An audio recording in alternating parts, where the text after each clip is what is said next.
Hello again. Alright, so there's no real point to this video at all. It's I'm doing kitchen cleanup, and I don't have anybody here to talk to, and I actually want some company. I have some things I want to get off my chest. So basically, you're gonna in this video, I'm gonna clean the kitchen because it really needs it bad, and so that has to get done. And I'm gonna get some stuff off my chest, and tell you a little bit about me, what's going on with me, more I guess of that. I found out some really difficult news, some bad news a little bit earlier. Kind of bothered me a little bit. Even though I knew this was a possibility the entire time, like I mentioned about texting Eric all this time and not knowing whether or not he was actually getting the text messages. Well, I got the balls up a little bit earlier, and I called his number from a few different numbers, just to make sure that I just wasn't, blocked or something like that. And understand, you know what I mean? That's what I did. Anyway, from all numbers, looks like none of those messages got through, and I don't know how long. And so that kind of bums me out.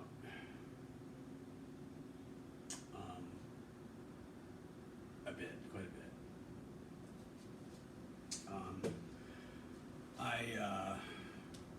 I messaged him on Facebook though. I don't know how he's gonna get those messages because we're not friends on Facebook. So I'm in that filter, you know what I mean, like with your spam, like the new messages go, that holding area that isn't really noticeable until somebody looks there and goes, oh yeah, that's right. This is my cache of unvetted messages. Well, that's where I'm sending my messages. So, but the Holy Spirit is at work. I mean, I trust in that, and I don't know what that means though. Like I said the other day, I mean, like the Holy Spirit. Yeah, I trust the Holy Spirit to do what the Holy Spirit's going to do. That's really not saying much about what Justin wants the Holy Spirit to do, though. So, anyway, I guess let's get started on these dishes, and I'll talk as I'm doing that about God only knows what else. Who knows? I love being in my house. Whoops. Oh, shit. What? Okay. I love being in my house and stuff like that, but it can be lonely a little bit because I'm a social person. If you haven't guessed, I mean, think about it. I'm sitting in here talking to a camera, and even without a script, there's no problem with dead air time. I mean, I should do jewelry television. I'd be really good at selling that shit because those people have to just keep talking no matter what. And a lot of times they haven't seen those things before, seriously. And I think that'd be, honestly, if I wasn't so morally opposed to it, I would think it would be kind of a fun job. Because it's all right, let's see what they're going to put in front of you now and how you can sell it. And that's what they have to do. If you listen to them, they sound like complete friggin' shysters, though. They're talking, you know what I mean? You can tell that they haven't seen some of that shit before. They don't know. I used to, for a while, back in the day, I used to watch a South Park episode. I used to be a big fan of South Park. I still am, but I haven't seen it in a long time. But I saw an episode on basically it was on jewelry television, and the whole episode was about them basically having no compunction about scamming old people out of money. You know what I mean, by selling them jewelry, which is a large portion or a large part of their demographic that buys off that station. Because they do shit. I mean, come on, nothing's appraised for $5,000 and you're getting it for $200. Come on. Really, if it was appraised for $5,000, they're not giving it away for $200, okay? Really. But old people, I mean, people get. It's sad. It really is. It's man, it's sad. I think of a lot of times it's people with Alzheimer's, dementia. They just get a little senile or something. I don't know. I don't know if it's always Alzheimer's. I don't know, but people taking advantage of old people. It really bothers me. It hurts me inside for some reason. I don't know why. I don't like to think about that. But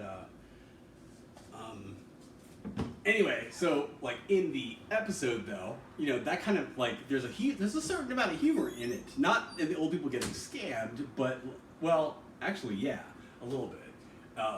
in the scamming as like the things that the people will say to sell the products can be like, oh my, you know what I mean? That's the funny part, is what I'm saying. So they played that up on South Park, and that got me in the sport of actually, after I saw that episode, I was like, you know what? Let me put on Jewelry Television and watch some of this.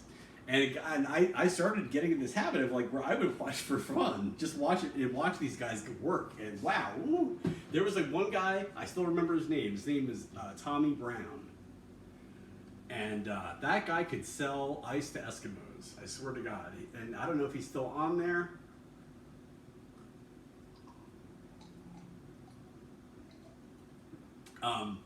I would buy something from him if I already knew about the product. I wouldn't take his word for it, because I mean, honestly, he came off to me immediately as a bullshitter, and he is. He's full of shit. You can tell. He's like, if I met him on the street or anywhere, I would know exactly what kind of person he is like that.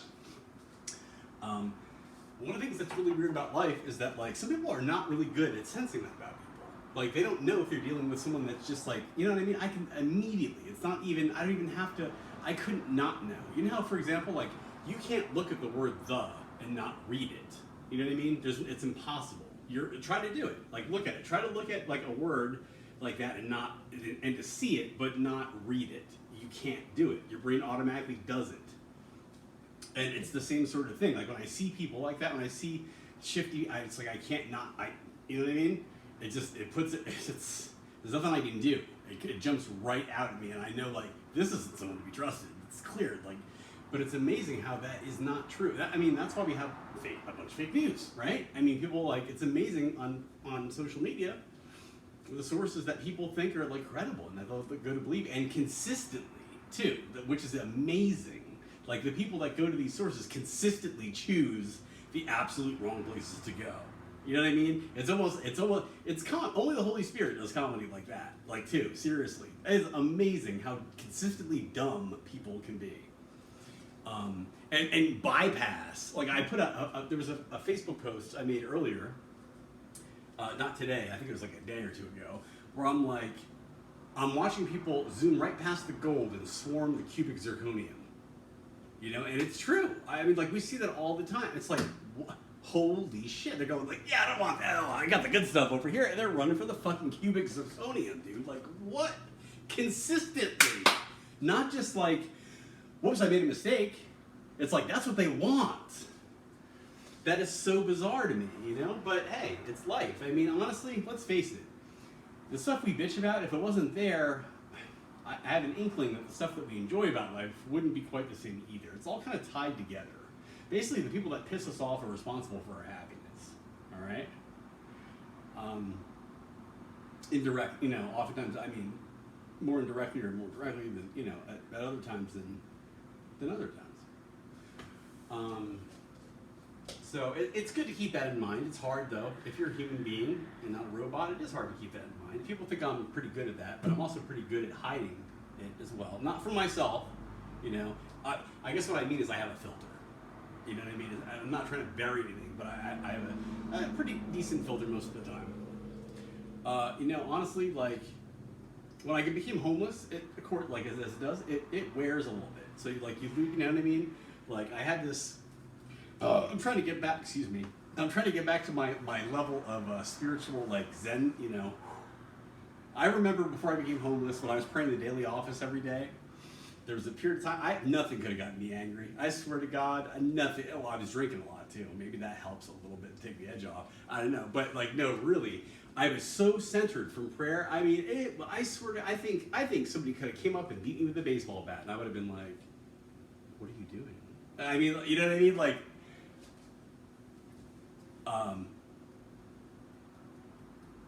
not yet, but I'm getting there. Okay, no, but like, yeah, I mean, and that's great. And I knew, for example, okay, well, like that level of, it's weird because when you get like that.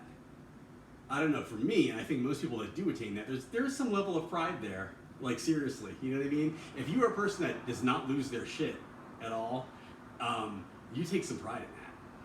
Let's face it. And so, when your patience shorten, it's like, some people care about having, like, a nice car and shit like that, and showing off their car and showing off their nice watch and shit like that. People like me, we show off our like endless patience.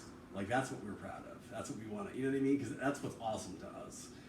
So just like when you get your car repoed, that guy that likes to show off his car, like can't make the payments, gets repoed. When my patience gets tested and I can't be as perfect on the outside as I was at one time or whatever, it's like, oh damn, I don't like it.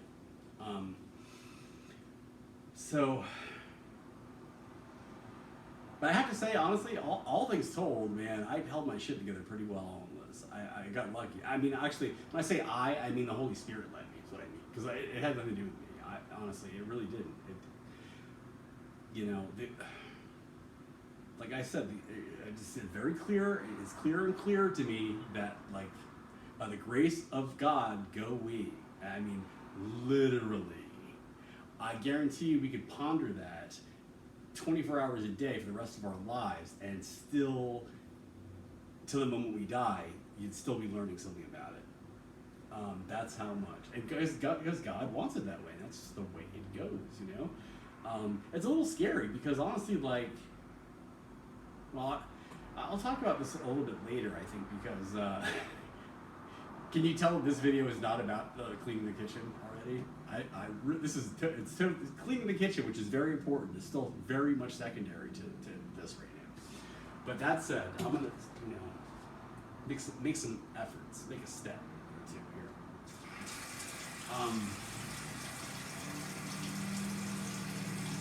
I gotta get my. I'll be right back after get my from right here. Or my Consuela gloves.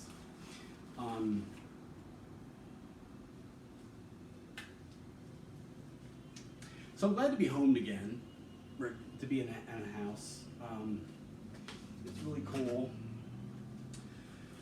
I've gotten a lot of things back already that and it's amazing how quickly the Spirit kind of like brought me right back to, you know what I mean? Got me back up to speed as quickly as I have compared to you're homeless for 4 years. It's amazing how quickly things have come back together for me. I'm really grateful for that. But you know what I mean? Much of it even though I could not live out, fuck these gloves right now, okay? It's hot and they're not going on really easily. And I don't mind dishpan hands, really. I mean, seriously, I'm not gonna bitch about that. I don't have that problem. All right.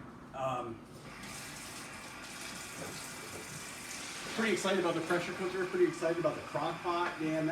Wow. I want to get a cat. I miss my cat. Evil cat. It's probably dead now. I had to give up my cat, evil cat. I check with my landlord to make sure I can get a kitty. I love it though. I love cats. And kitten would be nice. I don't know what to call them. I'm not sure. Let's see. Anywho.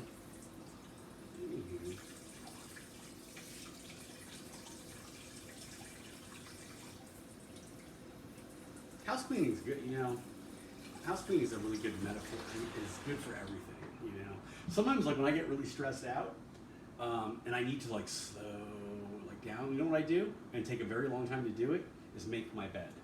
I strip my bed completely down, put a little bit of lotion on it.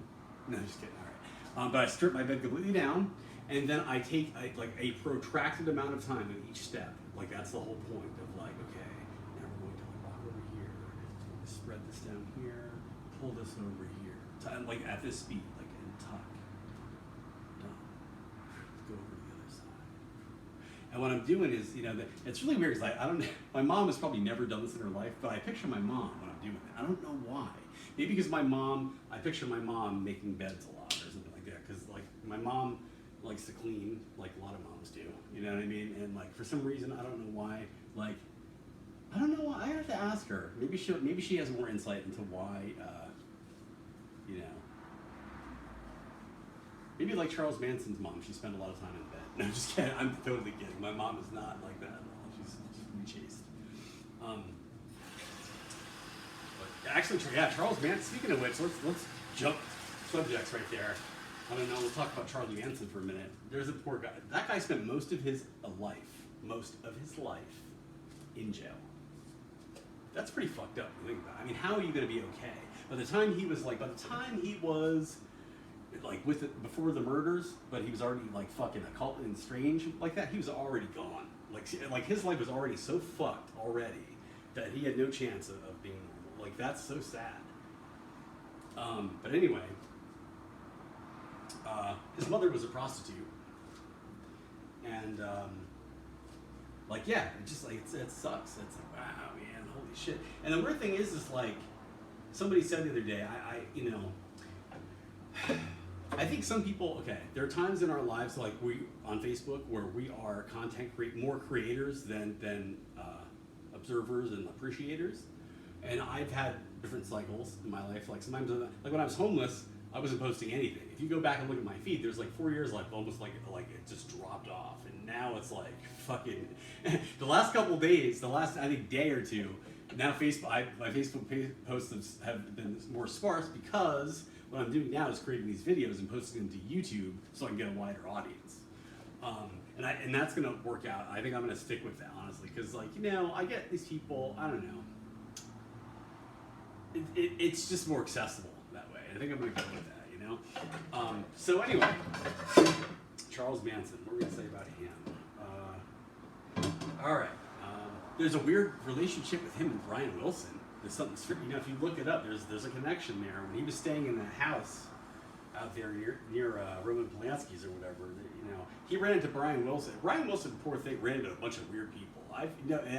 And Brian Wilson, what I've heard, he's talked about this. He's kind of like the same way that Willie Brown and Dianne Feinstein were about Jim Jones. Later on, like after like the shit hit the fan, and they're like, well, I knew him. We attended some of the same function. Because what can you do? But Jim Jones was really in San Francisco. Jim Jones was like Mr. Philanthropist. He was like the Bill Gates of San Francisco for a little while, and so politicians were up his ass all the time, and they were glad to be. They had no clue he was going to turn into Jim Jones. It was like basically like a clergyman Elvis at the end, like with the sunglasses on, like you know what I mean? Like all this shit all fucking fucked up on drugs and shit. Who knew? Who knew? I mean, seriously, if you knew what he was doing in San Francisco before that, you would never thought that. So anyway, that's what Scientology can do for you. No, just kidding. No, I don't know what happened, honestly, because I did drugs and I didn't even get close to that. You know what I mean? Some people can't handle drugs, I guess, and some people can handle them in a very weird way, like Jim Jones. He's obviously able to get a compound and fucking do that. So he's obviously a functioning addict or whatever the hell he was on. I don't know, but anyway, so Charles Manson and Brian Wilson kind of crossed paths for a while, and Charlie, like a lot of people like him, those people like Charles Manson, they always have like, they're a writer, they're writing shit that you're like, yeah, no thanks, that's all right. I already know what I'm gonna read before I even fucking look at it. You know what I mean? Or music that you're like, it might be kind of good, but you know what? I can find music of equal caliber from somebody that's not as fucking weird as you are. You know what I mean? Like that's pretty, and I think that's pretty much what Brian Wilson thought of Charles Manson's music right there. It's like, yeah, you know what I mean? I can get the same thing about the psychopath basically behind it. So that's that, Brian Wilson, by the way, hears voices as well. I don't know if you know that. I found that out not that long ago. He's open about it. Ever since he had some LSD trips, guess what? Guess who he's hearing too? Because I'll tell you, God doesn't always present as God. I'm going to tell you right now, in cases where, let's go with an axiom here, okay? I'm going to make this explicit. In cases where a psychiatric condition, there's no psychosis, okay? Where there's a psychosis being a disconnect with reality, meaning like what's going on in one's head versus their connection with what's happening outside of their head. There's a disconnection. It's not in sync. It's what they believe to be happening is clearly not what's going on around them. That's like the definition of psychosis right there. That's how you can tell a psychotic episode, right? For example, confer, all right? If voices are coming out of the toilet bowl for me right now, okay? if I believe that there really are men in the toilet bowl, okay, or I believe, whatever the delusion is, that's a psychotic episode, all right? Now, if I just have voices coming out of the toilet bowl, but I know that clearly, like, there's nobody, you know what I mean? Like, I don't know how to explain it, because, I mean, voices don't come out of the fucking toilet bowl, and I'm still, like, you know what I mean? I'm still able to hold my shit and know what's going on. That's not psychosis. But the thing is, the scary thing is that there really isn't a scientific, science doesn't allow for what the fuck that is. You know what I mean? So it has to be, like, in the eyes of medical science, like, there are a few people that acknowledge that no, it isn't. For example, like M. Scott Peck, the psychiatrist. Okay, he is one of the few people that acknowledge that. Wait a minute, no. There is a spiritual realm, and people can be spiritually possessed. Like he was a psychiatrist. Did not come. He was an atheist too. I think started out as an atheist and came to, through his experience and examination of this, come to that conclusion. That's a pretty big deal. So if you're interested in that, read some of M. Scott Peck's books. But like right now, there really isn't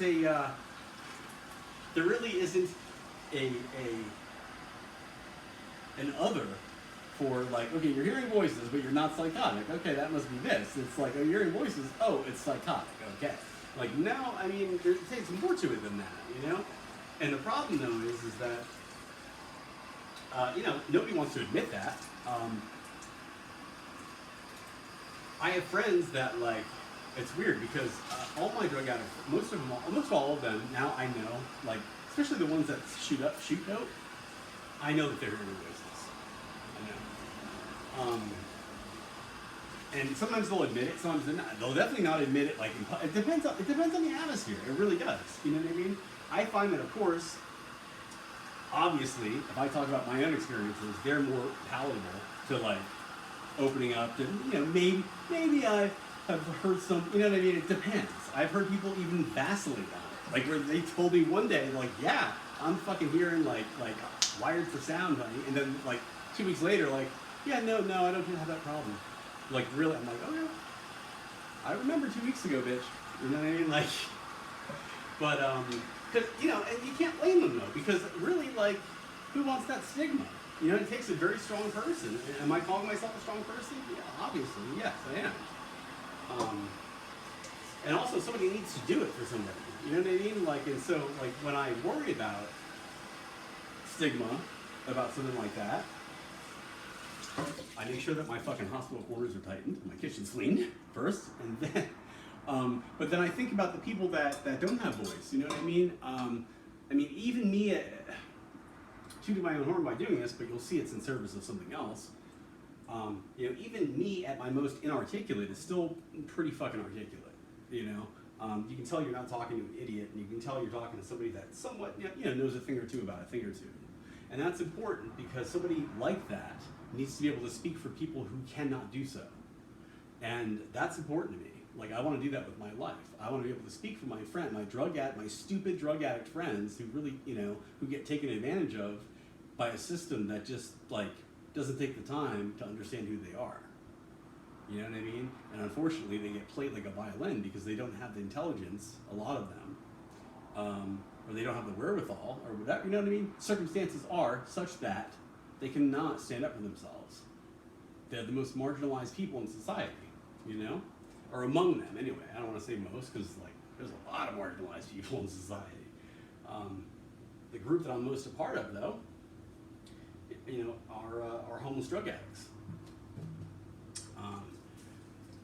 The thing about it is, it's a very tough group of people to stand up for because they're some of the most unappreciative, fucking thankless motherfuckers you'll ever come across in your life. You know what I mean?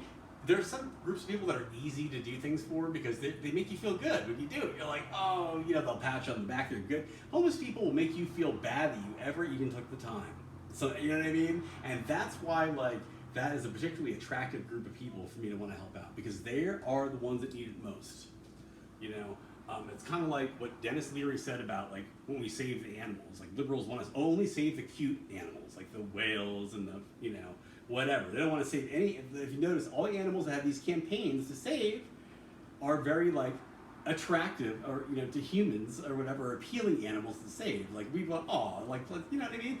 Everyone has a dog. I wonder why, right? Is it because dogs are unpleasant and you know what I mean? Creature? No, absolutely not. They're man's best friend. People love dogs. So much so it makes me sick. Honestly, I'm not a dog person. You know what? I've become a dog person. I realized that today. I'm a dog person now. I don't know how I became a dog person. It took years, but I'm a dog person now. Without a dog, I'm not at that point yet. I'm not at the point I think where I could own a dog, but I'm close. I'm very closer than I've ever been in my life, and I appreciate other people's dogs too. Like dogs are pretty cool, but I'm a cat person, and I'll tell you why. Because cats are just like me. All right, I don't need. So believe it or not, I think people that have dogs too, and here's the generalization. I'm gonna sit there and mindlessly just come out with these blanket projections on people right now. I'm probably gonna insult a whole class of people right now with this, but like I think people that are really into dogs are people that need a lot of affirmation. You know what I mean? That like it's good that they're around, because like dogs are so fucking cloying. You know what I mean? And it's like that's why I can't live with them. Like they're up your ass too much. I don't like that. You know what I mean? I don't want to walk in a door and be like, no, all right. You know what I mean? Like, I'm like, whoa, chill. And the cat does just that. The cat's like, you walk in, if you're acknowledged by the cat's like, oh, hey. And I'm like, that's what I want. That's what I want. You know what I mean? Like, and occasionally something will make it in through the screen and fly in and land on my wall. Hold on 1 minute. Oh man, that thing. All right, I'm gonna let it go. Anyway, and occasionally, like the cat will want attention and come over to me and jump on my lap, but not all the time. And I'm like that too. Sometimes I'll go over and pick up the cat, but like we're good. We're the same sort of like I'm cool, you're cool sort of thing, And plus, you don't have to take it out to pee. I mean, I like that. You know what I mean? And the nice thing too is that cats. You don't have to potty train cats. I don't know if anyone, dog people that have no experience with cats may not know that. They intuitively know, to use a litter box, which is pretty fucking, I'm sorry, that's nice. I used to, for a while, when I used the Superiors thing, I'm gonna go on to another not a dirty subject, but I'm gonna talk more about penises again, because I'm always talking about dick all the time. That's the next example I'll give. But anyway, just like, my attitude towards circumcision, which is very pro-circumcision. In fact, there is no such thing as uncircumcised in my life. All right, let's put it that way. And I just don't. No. That's my preference, right? Okay, but much in the same way I am like that about that, am I the same way about like cats being superior to dogs? But I really know that they're not. You know what I mean? There is no superior. It's just a preference thing, But like I used to kind of tout that whole thing for like the longest time. It was like, oh, well, you don't have to potty train a cat. Like, look at that. It's all, yeah. Is there any more evidence of a superior pet than that? Or, like, whatever. But, the fact is, you can't also, I'm sorry, to the contrary, you can't train a fucking cat to do a fraction of the things that a dog can do. I mean, a dog can really do a lot of shit. I have a friend of mine that, like, I met him at San Damiano Friary in San Francisco. He's blind. I forget his name now. Really cool guy, though. He's a musician, and anyway, so he has a seeing eye dog, and when I go there for Mass on Saturday, of course I would hear all about it, and he would tell me the things that the dog could do, and I'm like, wow. I mean, like, these dogs could reliably do things like, okay, like, yeah, of course, like, if they're walking down the street, and they can move humans out of the way of tree branches. They just know, like, okay, wait a minute, that's too, we need to kind of walk out of the way because I can clear it, but he can't. That kind of shit, okay? Or, like, if they start walking across the crosswalk, they can judge, of course, like, if the situation changes and turn the human around and go back. I mean, like, that's pretty fucking cool. Reliably do that. I'm trying to think of, like, what else he told me that they can do that. They do some pretty neat shit that's very, like, whoa. um, beyond the obvious stuff, stuff I'm probably not thinking of right now. Anyway.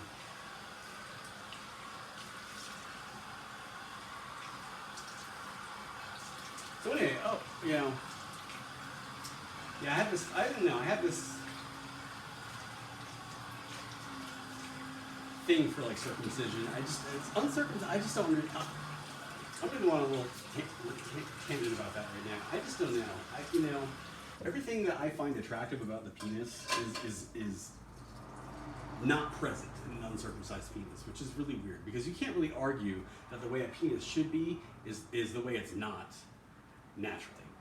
That doesn't make any sense, right? You know what I mean? Like, you can't go, it's the way God intended it. Right. The way God intended it was like the way it came, right? But like, I don't know, like artistically speaking, everything that we like, okay, if we look at like the principles of design, okay,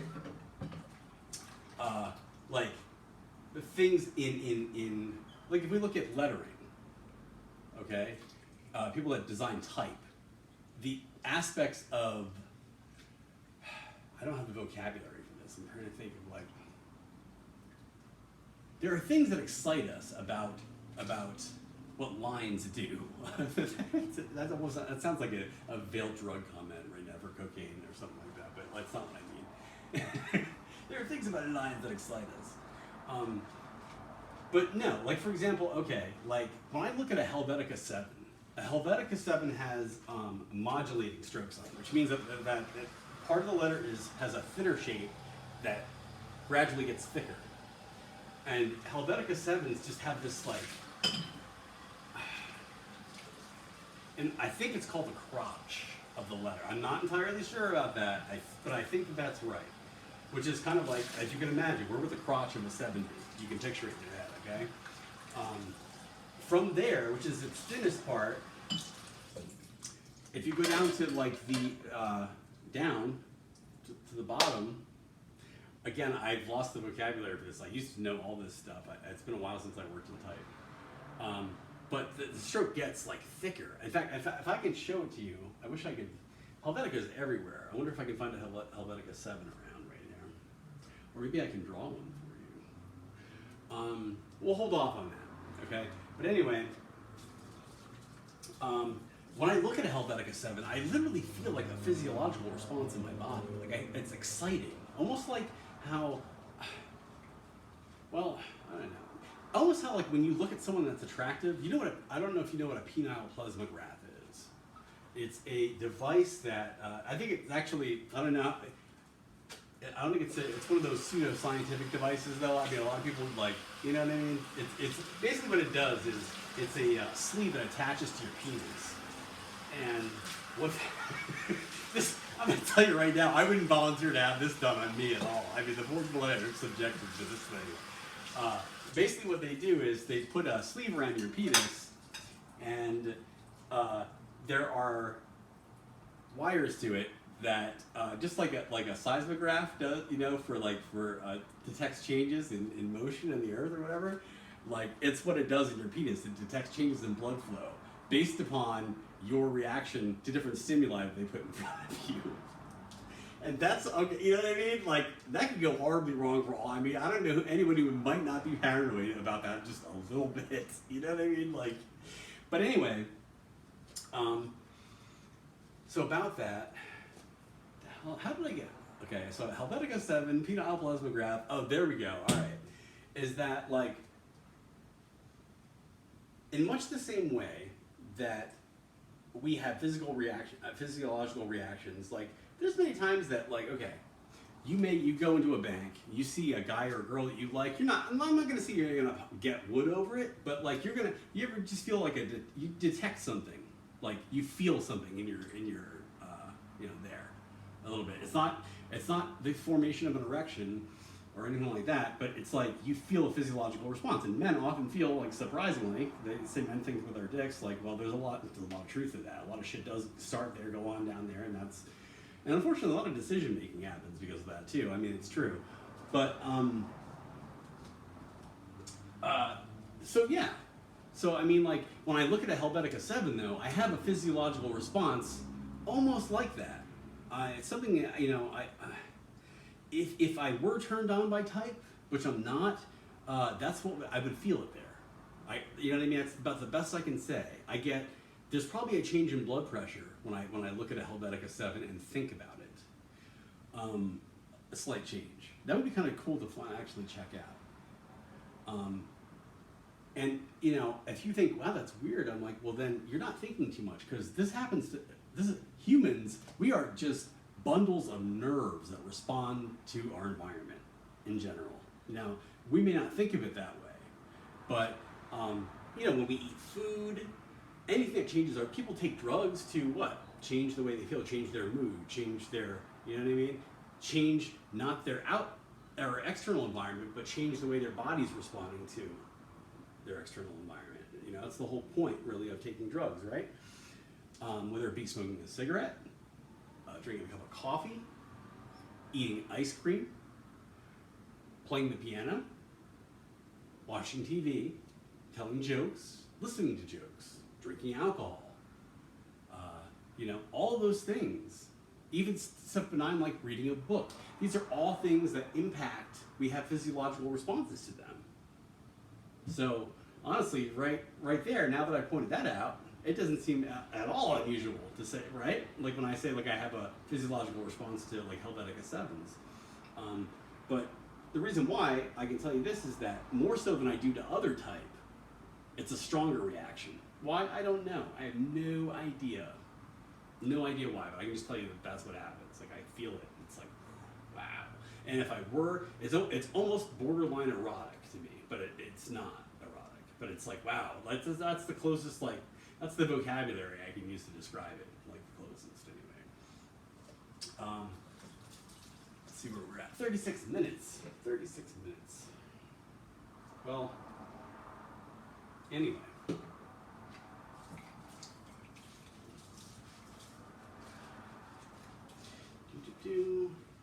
So I'm hoping that on Monday, tomorrow,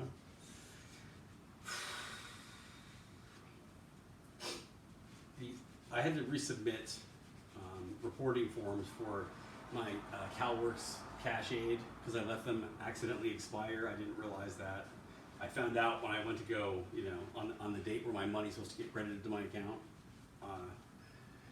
And I went there thinking I was going to get a pack of cigarettes, which I'm glad for that reason I didn't, honestly. But I was a little pissed off when there was no money there, and I went to go find out why, and I found out because I didn't do my reporting in time.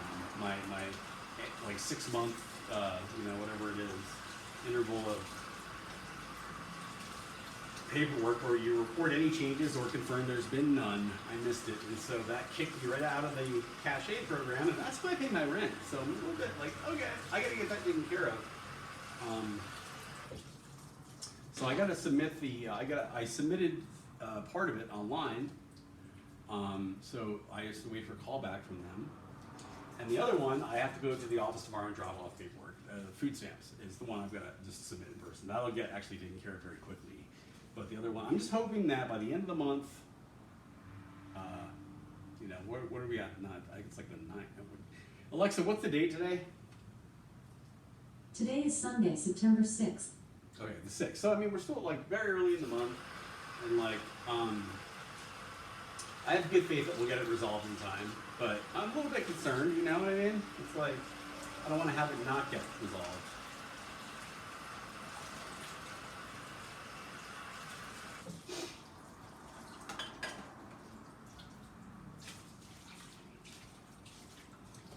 The pan looks like that's in good shape. Cool. Right. So I got some silverware today, some flatware, additional flatware that it is exactly like the flatware at my grandparents' house that I grew up in. And I took pictures of fork and knife and I sent it to my dad, and I was like, bring up, what did I say? Basically asked him if he remembered these. I don't remember the wording that I used, so I have no idea. But so yeah, it's pretty cool. It's nice. You never know. The Lord works in mysterious ways, and you end up with some pretty neat shit sometimes. It's thank God I'll sum it up this way. Thank God I don't get my way all the time. It is for my own good.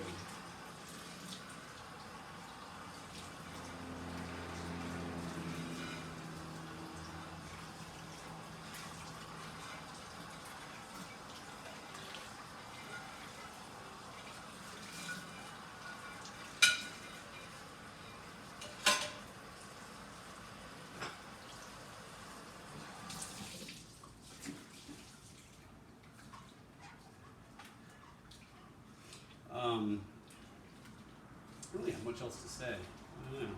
Let's see.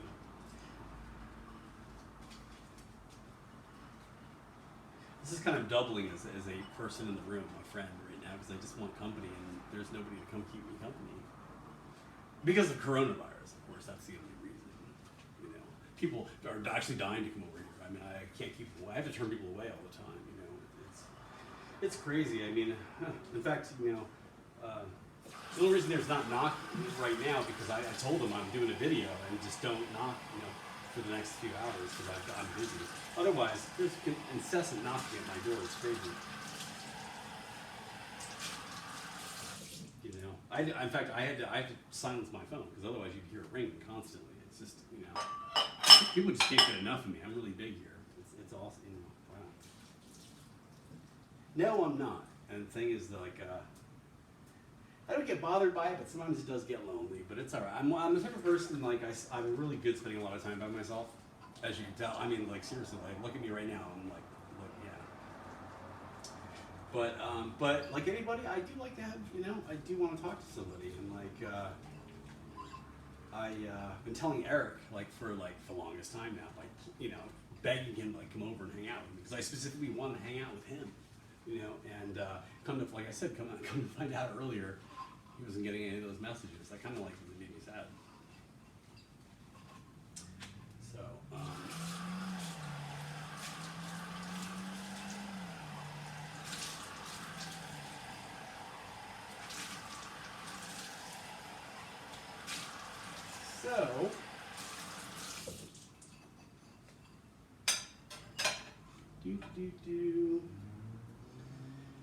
So I don't know, like, part of me really, I want to get in touch with Eric. Honestly, like, it's very important to me that, like, I put some things in front of Eric's eyeballs that I know he sees them. I don't know how to get in touch with him now. I don't. Like, I mean, I have no way to, like, I don't know anybody that for sure knows him that I'm willing to talk to, okay? Because, like, again, I mean, Eric is one of my friends from, like, the dope world, you know what I mean? As far as I know, unless something else happened, he's still doing drugs right now. Like, and there's only, like, there's two people that I have tried to contact, like, in my sober time that are from that world, only two, and that's it. And, like, you know, kind of like the idea is to sort of, like, kind of entice them to sobriety and see if I can do that. You know, I doubt I can, but I can't also, at the same time, the Holy Spirit wants me to do it, so that's why that's getting done. And that's it. You know what I mean? And honestly, I don't want to hear your opinion on whether or not you think it's wise. I don't give a fuck. Okay, keep it to yourself, like, really. And you've done that. Honestly, like, I have to say, there hasn't been anybody really that's been, like, when I talk to people, people have been totally just, like, almost too aloof. Honestly, a little bit. But honestly, I'd rather have too aloof than not aloof enough. That's my personal preference. I'd rather you, like, stay away and keep your shit to yourself rather than be up in my mix telling me what to do. Because I will cure that shit quickly. All right, I will put that to bed real fast. So no, that's cool. And all right, let's see.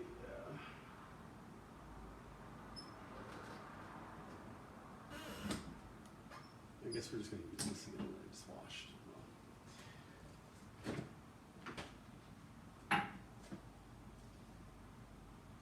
I don't think I'm gonna post this really because this is really random. It's really random, but I might. I don't know. We'll see.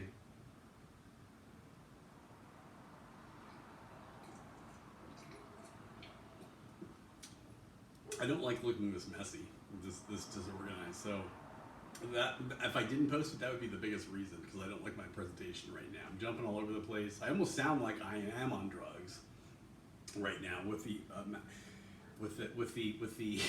lack of organization in the presentation of what I'm saying. But I swear to God, I'm not sweating like a whore in church, like I'm on some amphetamines, but it is fucking hot here. It's like 80 something right now, still, and the sun is down. It's rare that we have days like this. But when we do in South San Francisco, it sucks because most of us don't have air conditioning.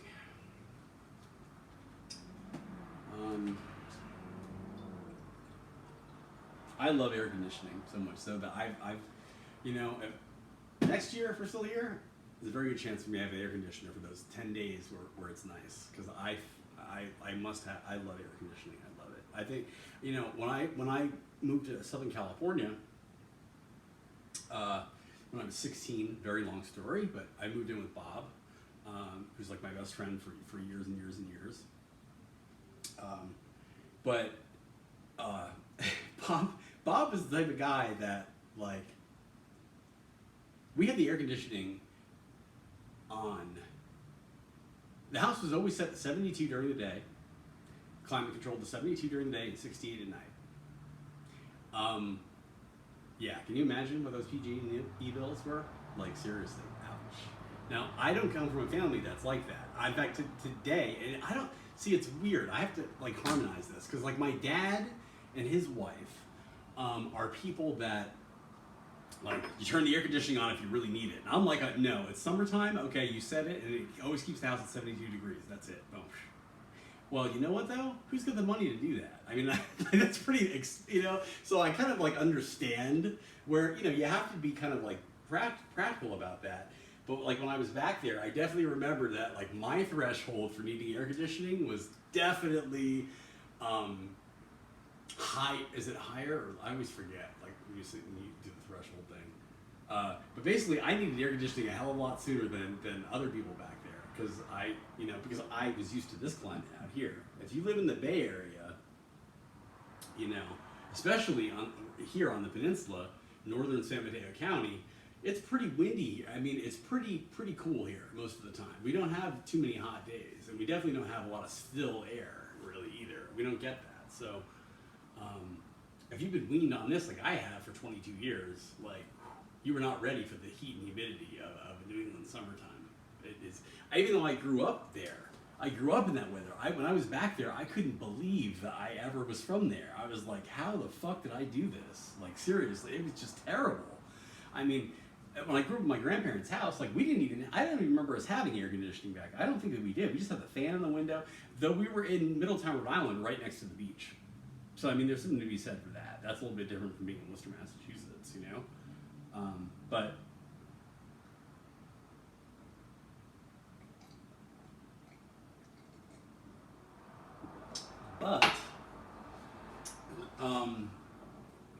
yeah, I don't know how I did it. It was crazy.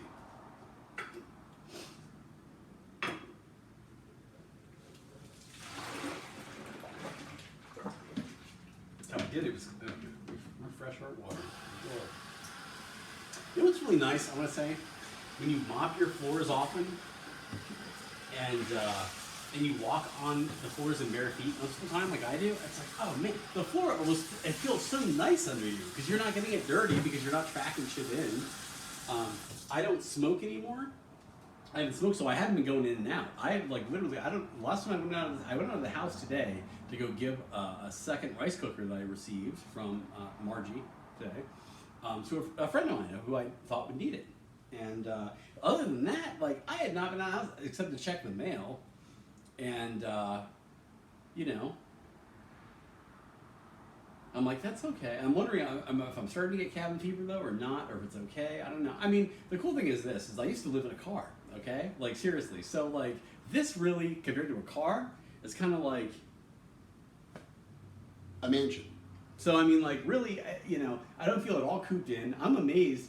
I used to have, in my car, in the church parking lot, always very discreetly, I had a whole system prepared, let's face it, because, and they must have known this too, because if you just think for a minute, you're going to put this together, and I imagine that, because my church family is so awesome, I imagine that they allowed themselves not to think about this, because they knew, you know what I mean? You know, like, by not thinking about something, you've thought about it.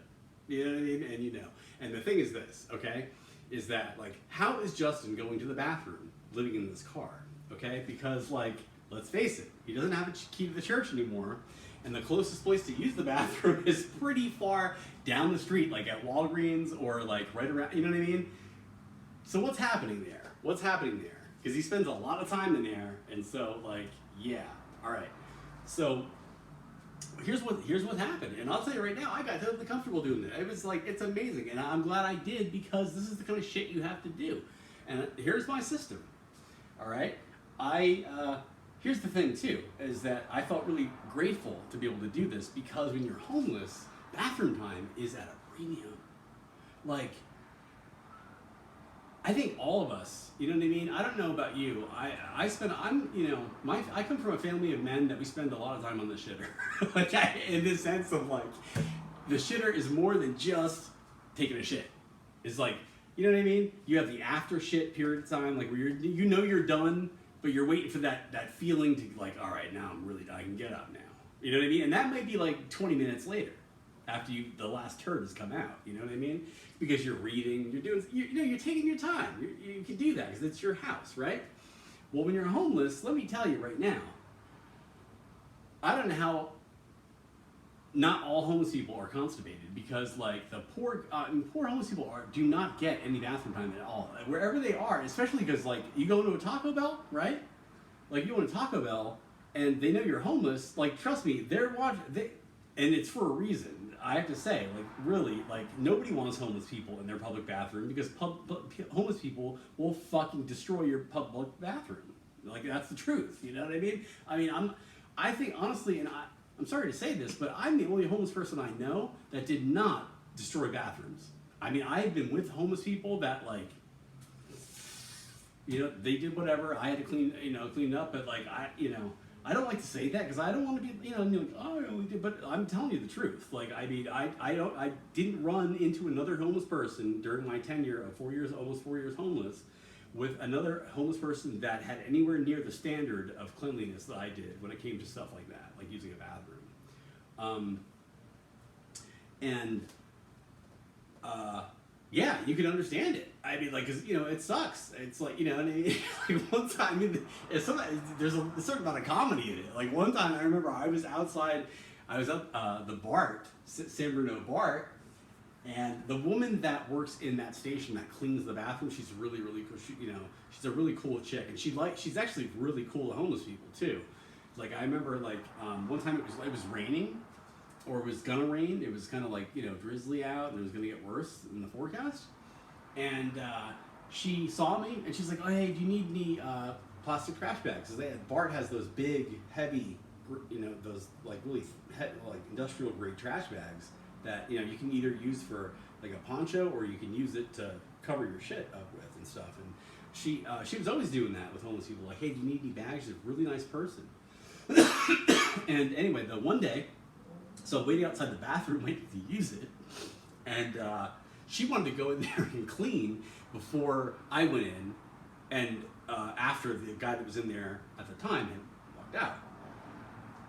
So she was like standing by, and the guy comes out, and she goes in there, and this guy had destroyed it, and I had never seen this woman. She fucking lost. She's like, "You motherfucker! You are 86 from here. You get the fuck. What the fuck is wrong with you?" And this woman is not that kind of woman at all. It was like, oh my god. But she was understandably pissed because like there's no reason that bathroom, okay, at the BART, the same station I'm talking about, was closed for like a very long time because some asshole found it necessary to remove the fucking sink from the wall. Like, why would you need to do that? Like, why would you do that? Like, what is going through somebody's head that they would do that? I mean, like, really? Like, seriously? What is going on there? Why? I mean, I don't know. Only the Holy Spirit does comedy like that, dude. Like, I mean, what the fuck is that? In fact, I'm gonna have a conversation off camera a little bit later about that tonight, see if I can get some answers. If I do, I will let you know. That is pretty, like, I don't get that. It's like, anyway, though, and she didn't get it either. That woman that day, she went off on that guy, and I'm sure he's probably still 86 because I looked in there and there was shit, like, there was shit in places that, like, there was just no reason for shit to be. There's no reason that shit has to be up on the walls across from the wall that the toilet's in here. I mean, you know what I mean? Like, there's no reason for that. Hippo, unless you're a hippo, okay? If you're not a fucking hippo and you're a human, then, I don't care what kind of projectile diarrhea you have, and it's not gonna do that, all right? So, I don't know. Humans are really weird. You know, think about that for a minute though. Like, what? How did that happen? Why did that person find that necessary to take that human fecal matter and basically like paint the wall with it? Like, why? Like, what? Serious? Like, wow. I mean, it's not a thought process probably like you and I would have. You know, I mean, I'm guessing. I don't imagine guys like that are on YouTube like following, you know, subscribing to people and be like, oh, let me watch this for an hour. I mean, even if it's me just going random, I don't even think they're that organized to probably do that. I would imagine not.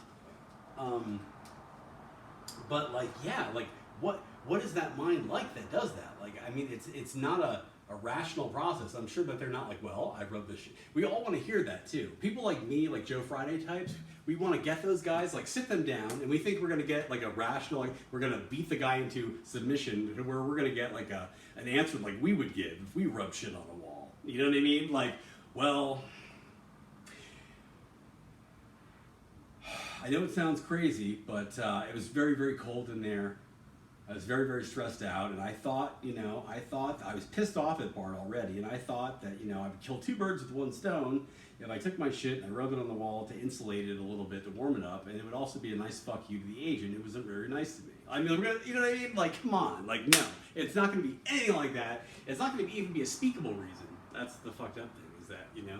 That's why Joe Friday types really, like, in us, like, you know, if you stay Joe Friday and you don't kind of, like, temper that a little bit. Like, I like to think of myself as a perfected Joe Friday. Like, you know what I mean? I've got all the good parts of Joe Friday without the parts that actually ended up killing him, a bitter person. You know, Jack Webb. You have to be, you know, you have to roll with the punches, like, a little bit. You have to be, you know what I mean? You have to know when to turn the Joe Friday off and be like, in the movie, who was Joe Friday's partner? It was like played by Tom Hanks, right? I guess, right? No, wait, or did, yeah. You need to know when to shut your Joe Friday off and become that Tom Hanks character in the comedy version. You just do.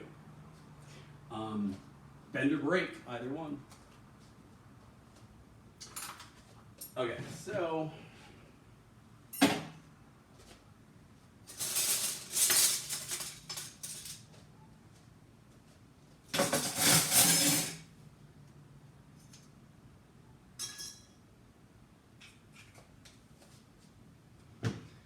I don't know if I should make some coffee or not. What time is it right now? It's 9:15.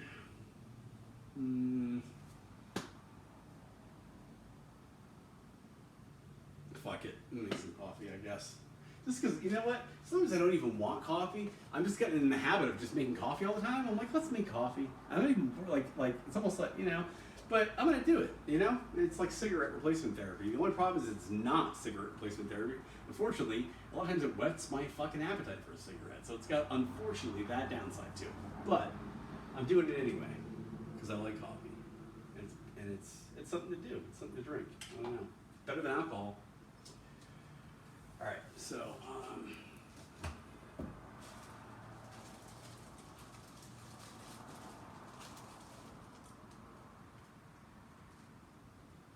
I'm gonna post this, and I just figured out why. Because there'll be at the minimum, there'll be one or two things in here, ideas in here that are gems that I really want to elaborate on and develop. I already know that. That's true. So there may be a lot. Phil Spector used to call a record 2 hits and 10 pieces of junk.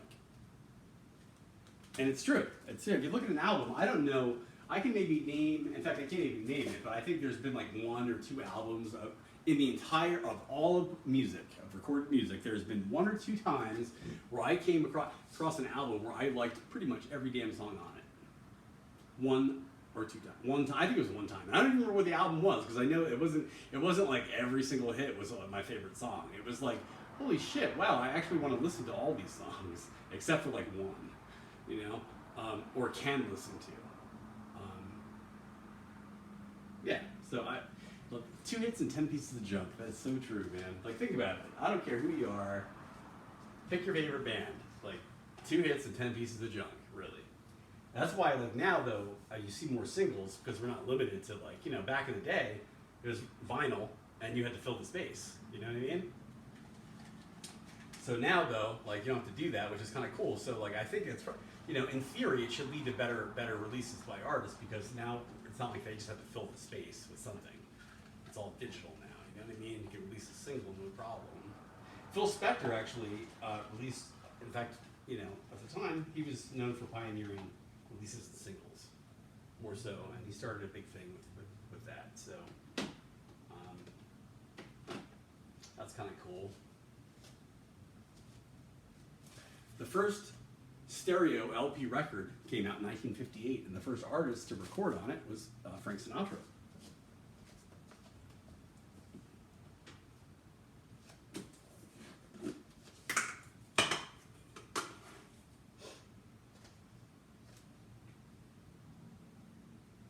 I find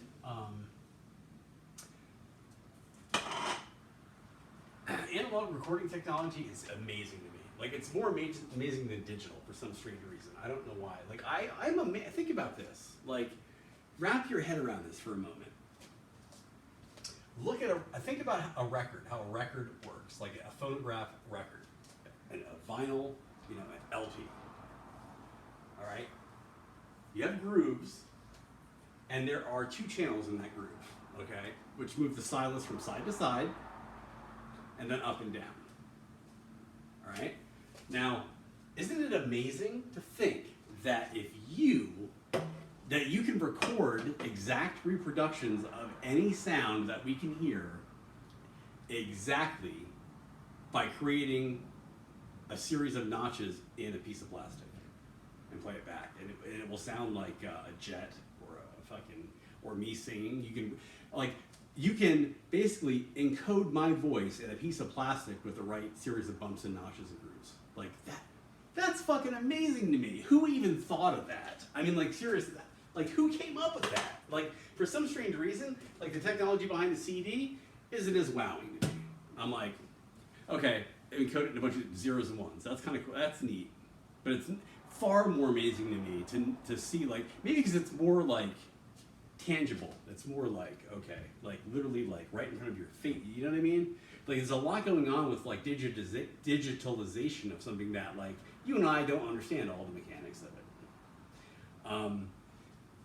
A lot of stuff, you know, between the hardware and abstraction layers and stuff like that that's going on. That even if I can explain it to you, and, like, you know, as a system administrator and having a decent understanding of the way computers work, I can put it to you in some detail. You know what I mean? But, like, there's a lot going on that even below, like, or above, depending on how you want to look at it, my level of understanding that, like, you know what I mean? Because I don't program an assembly language. Like, somebody that can do that can really tell you how shit's working in a way that I can't do. But with a record, it's like, it's all right there. You know what I mean? Like, that's amazing. Like, take a look sometime if you're so inclined. You can find images on the internet and Google them of a microscope looking at a record groove, and just think about what's happening there and look at that enlarged image of a groove on a record, and you'll just be like, holy fucking shit, no way. You know what I mean? Like, that's like Tupac right there in that fucking groove. You know what I mean? Like, how is that working? Or it's Mozart, or it's whatever. Like, that's pretty amazing stuff. And somebody, not only that, but somebody thought, like, that might work. Like, you know what I mean? Like, the Edison or Victrola or phone, all that kind of shit. Like, whoever, there's dispute over that, I guess. I don't know. It's not really important to me right now. The fact is that somebody came up with that, and that's pretty amazing. Edison, I don't trust Edison to come up with anything. Edison was a great stealer and appropriator of shit. You know what I mean? Let's face it. I mean, like, I'm not putting him down. He actually, like, he was a smart guy. He's shrewd. He did what you were supposed to do if you want to have a fucking business and you want to protect your inventions. So, like, yeah.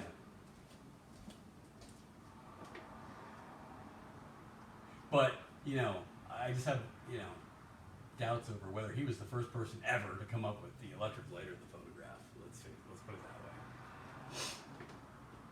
that way. He was the first person to assert his right to it. Let's put it that way. All right.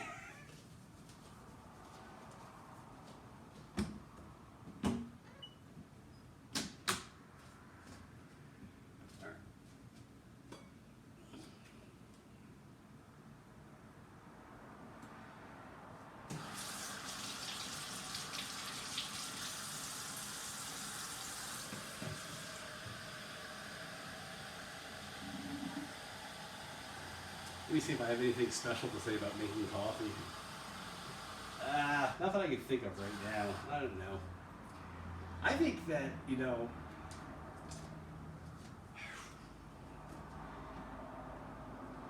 I'm not happy about what's going on here, though, in this coffee maker. I can tell you that. I have some misgivings about what's happening here in the water compartment, okay?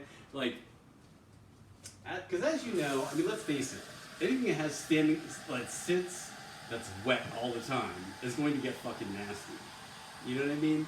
And the way most humans deal with that is that they never look in there and see what the hell it looks like anyway. And then, you know what I mean? See no evil, hear no evil, whatever, and I don't know, right? But, like, I'm not that kind of guy. I'm the kind of guy that, like, takes the heads off the faucets of the sinks and cleans them with a toothbrush and disinfects them and puts them back on like they're supposed to do. And because I like it, you know what I mean? And I'm not happy about what's going on inside here. Like, I'm trying to keep it clean, but it's not to my standard at all. And I'm wondering, like, what to do about that. How do we perfect that? Like, there's gotta be. This is an old coffee pot. Again, you know, it's not gonna kill me. I honestly, like I said in my other video, you know, I'm Adrian. I have Adrian Monk tastes, but like I can live in filth if I have to and be fine. Honestly, I really can. I mean, like, that's the God's honest truth, and I'm glad about that because honestly, I do not want to be. Have you ever seen Adrian Monk when he's a little bit out of his environment? The guy has a fucking heart attack. He can't roll, and I'm like, I think that's lame. I'm not impressed with people like that at all. I want to be the kind of guy that, like, no matter what the situation, I got it down. That's the kind of guy I aspire to be. All right? This is why, like, everything I do to a high standard. And honestly, and it's true, and I know that, and I don't need you to tell me that, and I'm not afraid to tell you that I do fucking good work and everything, okay? Like, I'm good in graphic design. I'm a good musician. I'm a good housekeeper. I'm a good cook. You know what I mean? Like, and why that is because, number one, grace of God, okay? It's literally, if the Holy Spirit doesn't want me to be good at it, it's not shit I can do. I'm not so arrogant. In fact, I want to be so good that the first thing I do is make sure that I am conscious and aware and acknowledge that. Because if I don't, I risk getting the shit knocked out of me and embarrassed very quickly. So my ego demands that I acknowledge that the Holy Spirit is what makes it all possible. Okay, if that makes sense. But beyond that, you know, with that grace that I'm given, I use it to work to a high standard and stuff, you know, because I try to do what I appreciate, you know what I mean? Like, for example, there's no difference between the music I like to play as a musician and the music I listen to. I attempt to play the music I listen to. I'm not always good enough to do it, you know what I mean? But, like, there's no difference to me. Like, you know, I want to do the things I enjoy. Like, you know what I mean? Like, the foods I enjoy eating are also the foods I want to make and make them to the same standard that I have enjoyed on the receiving end. You know what I mean? So I learn what it takes to do that.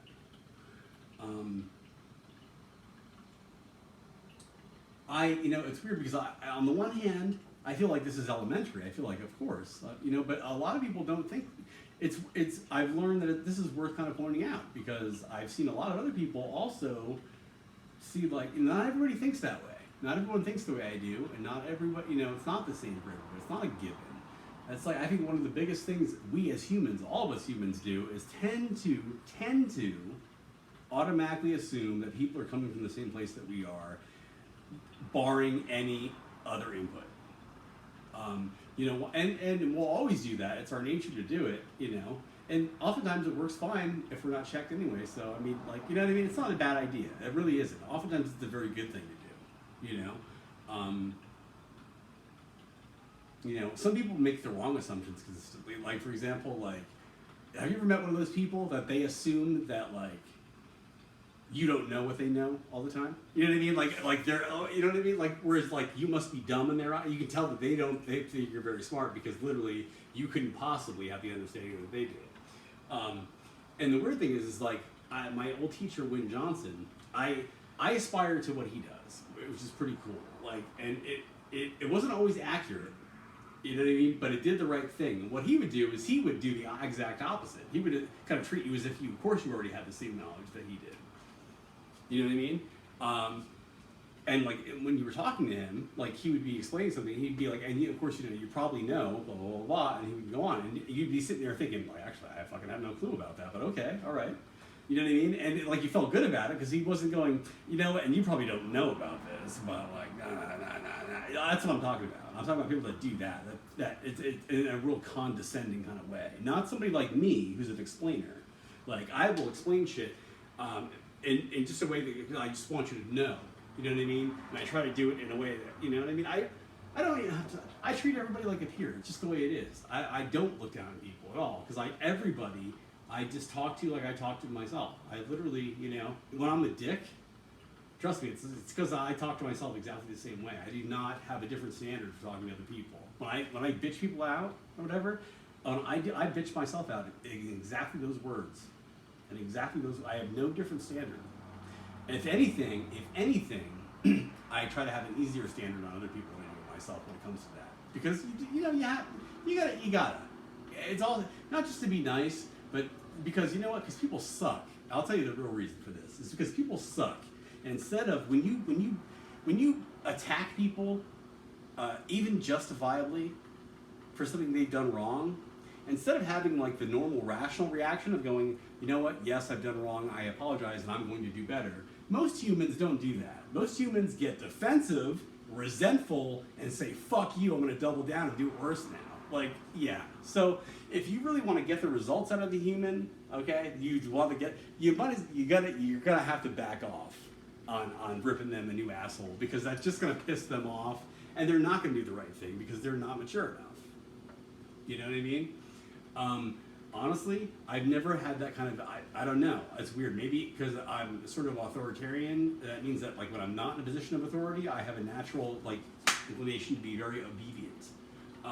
So like I've never been like that. Like I've never resented authority. I've always wanted to do right by authority. It feels very, very good. You know, I'm very, very proud of my ability to follow instructions. If you tell me to do something, I want to make sure that I do it to the fucking letter that you told me to do it. And I take pride in that. You know why? Because it's rare to get people to do that. Don't you, when somebody does that for you, do you not appreciate the fun? Isn't it like a breath of fresh air? Like, holy shit, that's as good as if I did it. Like, wow. How often do you get to say that in life? Probably not very often, no. Like, let's be real. No, you don't. You know? That's why we have the phrase, if you want something done right, you gotta do it yourself. Well, occasionally, a guy like me comes along who wants to make you feel good. So, I try to, like, I take a lot of pride in following instructions. You know what I mean? Now, the people I hung out with for almost 4 years, a group of people, homeless drug addicts, are very much the opposite. They take pride in their ability to make sure that they do not follow your instructions to the letter at all. And feel very, very good about it. And like, that goes up my ass sideways. I had to kind of like harmonize like my attitude. And I did. I'll be honest with you. I developed a very, you know, given those differences, the core differences in lifestyle and personality, I had a very good time with a lot of my homeless friends, and I learned a lot of things from them. And I had a good time overall. As much as I could have, even though this is like my ideal, I'm back in my element now. You know, that said, I had a pretty goddamn good time and learned a lot of stuff during those 4 years under the circumstances. But I'm definitely glad to be back in my element with my watch, my piano, and my fucking way of doing things. Okay, like Ace Rothstein said, listen to me very carefully. There's three ways to do things around here: the right way, the wrong way, and the way I fucking do it. And there you go, right here. This is the way I fucking do it, and I'm glad to be back to this. I'm gonna fight tooth and nail to make sure that it stays like this way too, because I don't want to go back to that. But you know, again, it's not really up to me, which it's a little scary. It's a little scary, but you know what? The truth is that how it was today is the way it was yesterday, and the way it is tomorrow. So like, you know, a realization about something really, you know, if you get freaked out by a realization, remember that it's just a realization. It's not that a change happened. It's the same as it was yesterday. It's just your thinking on it's different. So if you were okay yesterday, then calm down because today is the same as yesterday. It's all good. I tell myself that all the time whenever I get like a little like, oh my God.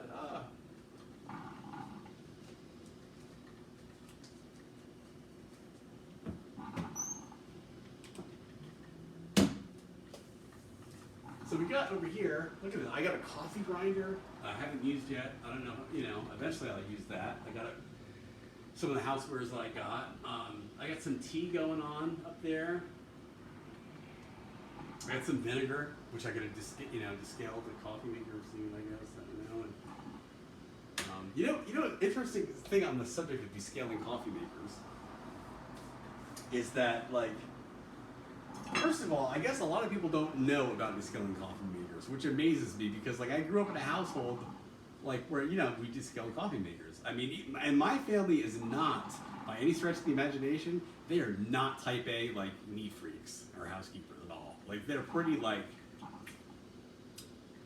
below my standard of housekeeping. Let's put it that way. My current standard of housekeeping, all right? But at the same time, you know what I mean? Like, I'm okay with it. I'm not going to it's not something I'm putting down or anything like that. You know what I mean? It's like, I could go back to that standard of housekeeping and be all right. And be like, you know what? It's not the way I do it, but it's my family and I love them and it's like, it's all right.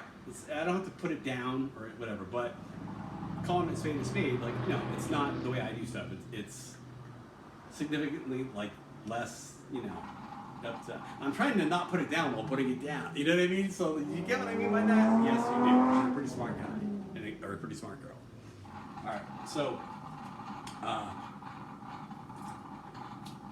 well, I guess it wasn't really that important because I'm trying to, like, hammer home that smaller point. I forgot what the bigger point was right there. So, oh well.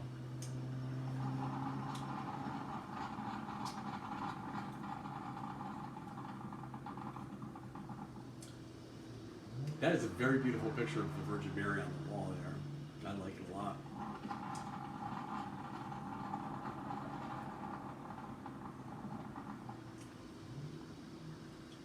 Today, I didn't have any snacks around. I've been eating, like, by the spoonful, just brown sugar. Isn't that fucking wrong? And it's like, just eating fucking spoonfuls of fucking brown sugar like it's like cereal. That is not good. I just like earlier, after 10 spoonfuls, I started to feel like ill and like kind of dizzy. I went to go lay down. I'm like, that's probably, that's probably what should happen after you eat that, Like Jim Gaffigan does this thing about this joke about drinking gravy. It's like, being kind of a dangerous, just as a beverage. Like if you drink gravy as a beverage, you probably have you're gonna have a coronary at some point, probably,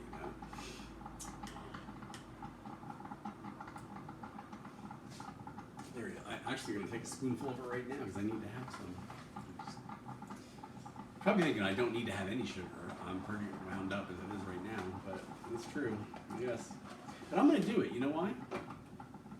Because I'm going to indulge this because this isn't methamphetamine and it isn't a cigarette. And fucking, you know what? If this is as bad as it gets right now, well then fucking finish this bag of brown sugar is what I say, baby. You know what I mean? Absolutely. It's good to have this as a problem instead of a meth problem. To be preferred any day of the week. Oh my God, isn't that terrible though? Yeah, brown sugar. I'm just eating it like it's cereal. It's disgusting. It's delicious. You know what's really good too? It's not when I sugar crash it when this hits and I'm like, but what's really good is those maple sugar candies. I don't know if you've ever had those. It's an East Coast thing. Basically, they melt in your mouth. It's like, it almost feels like it's like packed brown sugar. And you just put it in your, it's heaven. It kind of reminds, it's very much similar to the experience of eating brown sugar. It probably is. I don't even know if it really is me. Because honestly, it tastes so much the same. It probably is fucking. It's probably brown sugar and whatever.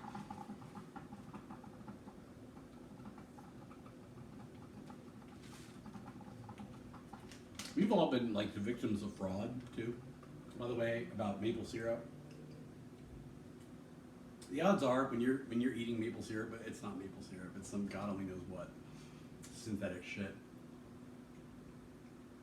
That's why they call it pancake syrup. You're eating pancake syrup, I hate to tell you, it's not maple syrup. And you may not care. Like honestly, I don't really care. I mean, it's good. It does the job, right? But I'm wondering what the deal is there.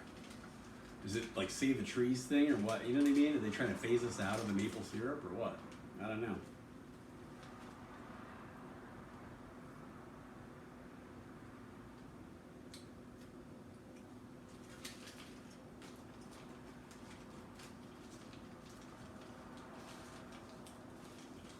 Kind of like Cool Whip is not like whipped cream. It's Cool Whip.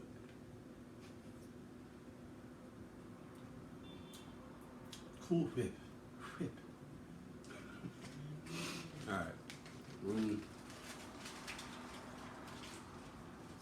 my god. All right, I'm starting to reach the like. This is not good.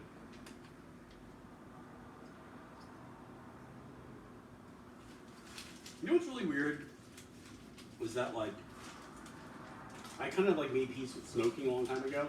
That such that if I end up getting lung cancer, even if like I never have another cigarette again, and in 20 years I get lung cancer from the time I did smoke, like I'm okay with it. I can accept that. I may not like it. You know what I mean? I'm not going to be happy about it, obviously, but like I can be like, well, you know what? I did what I had to do. I did the best I could, and I can't do any more than that. Like it's like a peace about that, like an acceptance. Like again, don't confuse this with like just laying down and dying. It's not the same thing. But contrast that with if I ended up with diabetes later, when it was because I was eating these bags of brown sugar. I would not have the same kind of peace about that. I'd be like, did I really have to fucking eat that? Oh my god. I'd like picture, like I think back on it, and I would be like, God, was that really necessary that I had to sit there and fucking eat a half a bag of brown sugar by the spoon? I mean, like, come on, But with cigarettes, I'm like, yeah, I needed those cigarettes. I understand. And it's all because I have just a natural, my posture is just naturally more inclined to tobacco than it is to sugar. I'm not a friend of sugar, even though I eat it just like anyone else. I eat as much sugar as anybody else. I don't like it. You know what I mean? My attitude is always my attitude towards sugar is the way that the San Francisco's attitude is toward the police department. You know what I mean? Like San Francisco needs a police department. They have a police department, but they're never by default on the police department's side in San Francisco, which kind of sucks, honestly. Like I think that they don't give the police a fair shake in San Francisco. Now, have the police done wrong in San Francisco? Of course. Come on. I mean, can you fucking imagine being can you imagine being a police officer and just every goddamn time, everything that happens, it's like you gotta fight the city to be on your side? Like, come on. That should not be that way either. That's not the way it's supposed to go. So, and this is a time, where it's not popular to support the police. And, this is why, honestly, I'm very much a root for the underdog type person. Especially if I see somebody, I will defend a neo-Nazi if I see their rights being trampled upon. Because, that's important to me.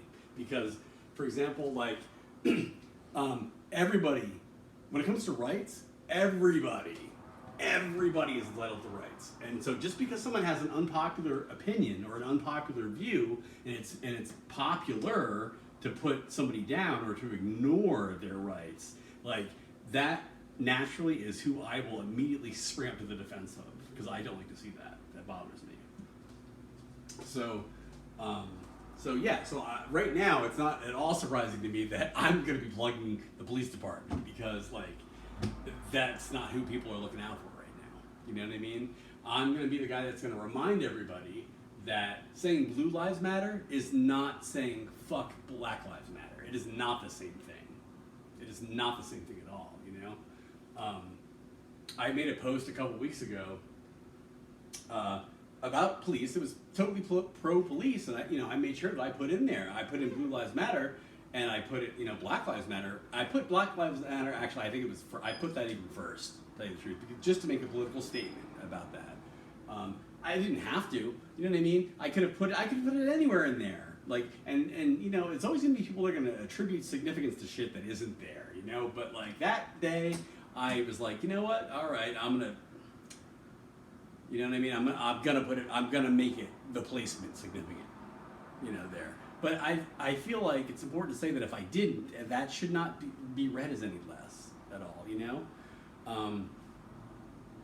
It's important to say that Black Lives Matter right now. It is very important. It is insensitive to say all lives matter right now. And I think people have gone out of their way to explain why that is. I'll just be another person that will do it. And that is because, of course, we all know that all lives matter, right? But right now, we have a situation where a lot of black people are really being hurt and killed just because they're black, and what's really, I think we should go a little bit more than this, because honestly, like, there's something that needs to be looked at too. And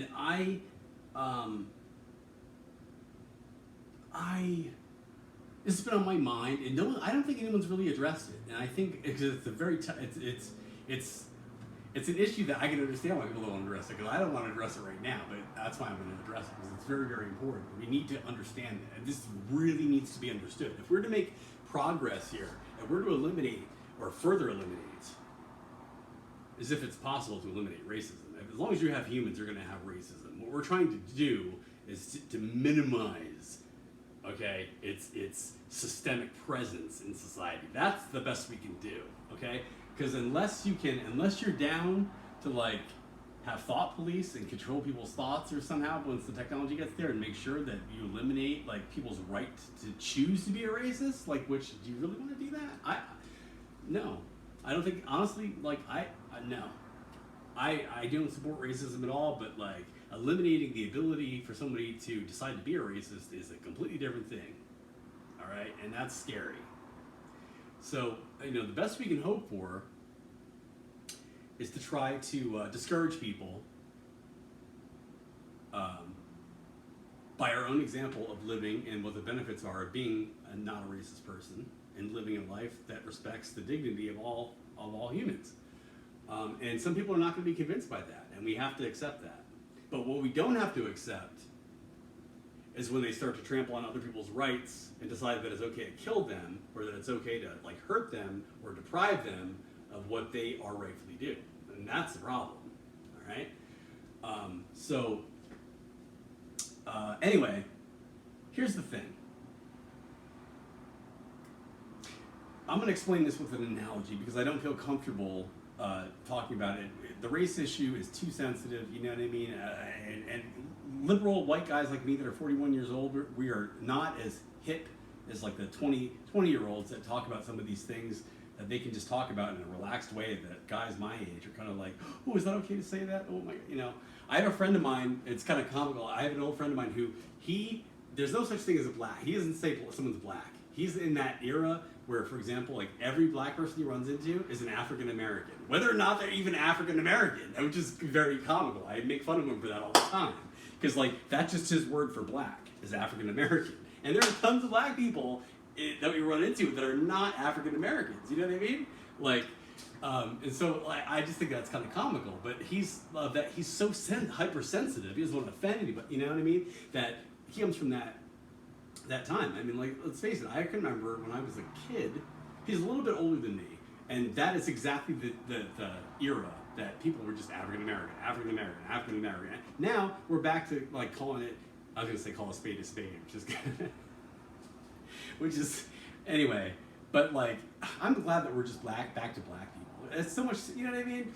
Here's the thing, call people what they say they want to be called, I think, you know what I mean? Like, white people are terrible with like deciding what they're going to call people, whether or not those people want to be called that.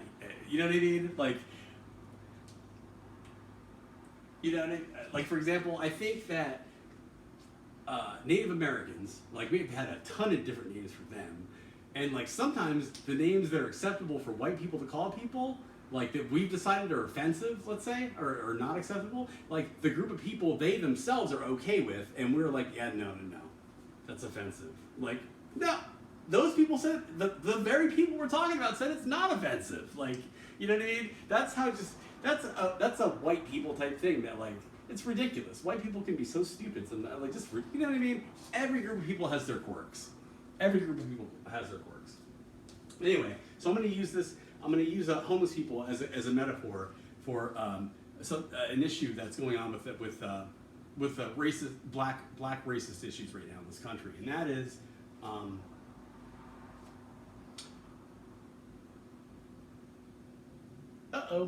Save your money, popcorn. I totally forgot what I was going to say now. So it was homeless people. Oh, it'll come back. I'm sorry. Anyway, so many different things to talk about. Let's go back to the rice cooker. All right. So I have this rice cooker. I'm excited to kind of use that. I gotta wash it. I'm pouring myself a cup of coffee right now. Let's blame it on the brown sugar. Well, I mean, not the fact that it's brown. I'm not trying to say anything like that. It's all, you know. That, you know what that is? That's some a la Larry David style comedy right there. There are a lot of Seinfeld episodes based around that sort of comedy. Remember the old joke? Not that there's anything wrong with that. That came from a Seinfeld episode. Like, it was like, you know, oh, he's gay. Not that there's anything wrong with that. You know what I mean? Or like, it's just kind of like, yeah. Seinfeld.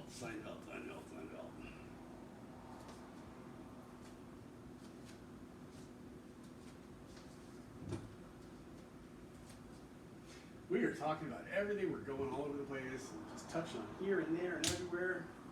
That's a Beatles song, I think. I was like, here, there, and everywhere. I don't like the Beatles, honestly. I'm not very impressed with the Beatles at all. I know other people are, but I let them have it. I'm like, all right, that's good. Great. I personally, I'm not moved. But I don't think that people shouldn't be moved. I'm just saying, like, there are some people, the music that I'm just not, like, for example, like Wagner. I respect Wagner. I know that, you know, there are other musicians I respect. All the great stuff that's said about Wagner, I take to be true. I understand that. There's enough evidence that Wagner is this incredible fucking, you know, that he's Wagner. But to me, I'm like, I don't see it. I don't feel it. I'm not feeling it. So yeah. So the Beatles, same thing. You know, Michael Jackson's another one. I'm not particular. I'm sorry. I understand that other people are like really impressed with Michael Jackson. I'm just like, he's a good dancer. He was a good dancer, but other than that, I'm like, musically, I'm not, you know, whatever. Come on. Mostly Jackson 5, like when he was doing that stuff, like Motown stuff, I think is really fucking great. Like, I love Motown. But like Thriller, like, not impressed. I just don't think that's anything. In fact, 80s in general, I'm not a big 80s person. I don't like the fashion in the 80s. I don't like any of that shit. I like the 70s though. I love disco.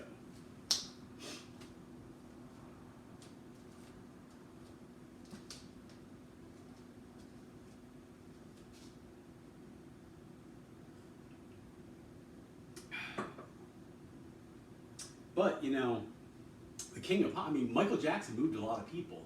And I will say this, I'm very moved by the fact that he moved all those people. You know what I mean? So that's about how I can connect with Michael Jackson. And that's good. You know what I mean? Like, I'm glad I can do that, at least. It's like, for example, even though I don't have the same reaction to his music that, like, a lot of other people do. Like, a lot. You can't ignore the impact that Michael Jackson has had on you know, the world, really. I mean, it's big. You know what I mean? You can't dismiss it as nothing. Even if I don't personally see it, if I can't go, that's shit.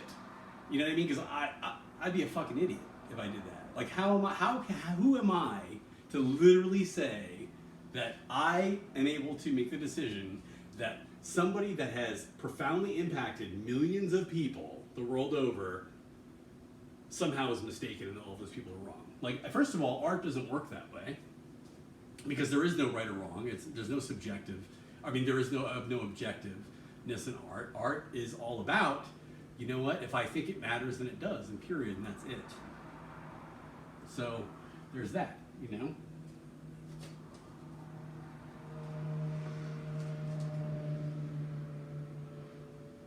My mom called me out for slurping my coffee this morning in the video, and I was like, why did you have to do that? Because I don't slurp my coffee. I slurped it that one time to do an impression of Adam Neely, and she fucking called it out and goes, slurping your coffee? I'm like, you know what I mean? It's like, I don't know. I feel like the one time, like, you did, you know, the one time you did something that you don't normally do, and that you're going to get, you know, remarked on that, like, as if, like, you always do it. And I was like, I laughed about it because I was like, I saw the humor in it. She probably even knew that, you know, she probably even knew, but I'm like, son of a bitch. In the comments, no less, you know? Because apparently, like, I think there's something wrong, you know what I mean? Obviously, like, in my mind, like, that's not an okay social thing to do. Like, you're somehow lesser. If you slurp your coffee, and actually, you know what? Yeah, there is. I don't like people that habitually do that, because it is so unnecessary, unless the coffee's, like, really, really hot. But let's get down to the nitty-gritty on it. Who the fuck wants to listen to that? You know what I mean? That's something that, if you're married to a person that does that all the time, you're going to have a day where you want to fucking kill them. Like, you've heard that coffee slurping like too much, you're just like, bitch, you know what I mean? Like, Chris Rock did a whole skit on that. It was really, really funny and never scared. It was one of the funniest skits ever. That is actually one of the best comedy specials. One of my favorite comedians. Chris Rock is one of my all-time favorite comedians. Chris Rock, Eddie Murphy. I wish I could do comedy like Eddie Murphy. Eddie Murphy is fucking a god. I wish, you know what I mean? To this day, one of my favorite fucking scenes is that goddamn Nutty Professor dinner scene. That is fucking, I mean, that is so priceless, dude. That is never gonna not be funny to me. And I mean, I hope it doesn't. If it's not funny to me someday, something's wrong. Because that's like some of the best comedy ever. Also, let me see who else. Robin Williams is, you know, Robin Williams to me is not particularly funny. Honestly, you know, he has his moments. He's not funny in everything he does. What I see a lot, I'm going to tell you what I see in Robin Williams. And I'm sorry because he's dead now, so actually this kind of proves my point a little bit. As I see somebody that, like, is like, showtime, and he's really miserable inside, I've always felt that about him. I've always felt that he was like, you know, and it's funny because if you talk to people that know him, they felt he was always performing all the time. Like, you know what I mean? Like, that's a little scary. It's sad because honestly, like, he couldn't be real. He was always Robin Williams all the time. You know what I mean? Which was like, he was always in a skit all the time. You know what I mean? I don't know. I'm sitting here, I'll tell you what's going through my head right now, is that, like, I wonder if I look like that to other people that would be watching this video. Like, you know what I mean? But this is, like, really me, and I'm being really me, and I know internally, like, the differences as to why, like, I don't know. I mean, let's think about it. A lot of the shit that I'm talking about here is, like, intensely personal. Right now I'm talking about comedy, but I freely and openly discuss stuff that has to do with that stuff that most people would not make a video about and post on fucking YouTube about, like, you know, about being in love with somebody that's not paying attention to them and how that feels, and like, it's exactly that stuff though that is the difference that Robin Williams didn't open up to people about, and that sucks that he didn't feel like he could do that, or it sucks that the Holy Spirit didn't allow him that. I guess. I mean, it sucks on all accounts because Robin Williams is a very talented guy. But I just wasn't always into his comedy. That's what I mean. Sometimes it was like, you know, and I can sympathize with this. Sometimes Robin Williams was the kind of a comedian where sometimes, like, you weren't laughing, but you could tell he was just having such a good time with himself. And guess what? That reminds me of me a lot of times. I know when I'm in that mode. You can tell by looking at me. Like, I know that I'm having right now a far better time doing this than whoever the hell is going to be watching this. I know it's not nearly as entertaining to a viewer as it is to me doing this right now. It's one of those videos. You know what I mean? You need to know when that's true. I mean, I don't know. This is an hour and 40 minutes.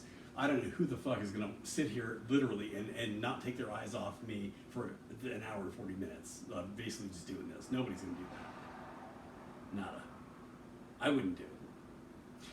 And not because I have any disrespect for me, but because there isn't really a need to do that unless, I don't know, unless I was like studying for a movie part, like where I was going to play Justin Bowman and I needed to get his mannerisms down and to know what he was thinking about, which like, God, that's like my wet dream right there. I would love that. In fact, you know what?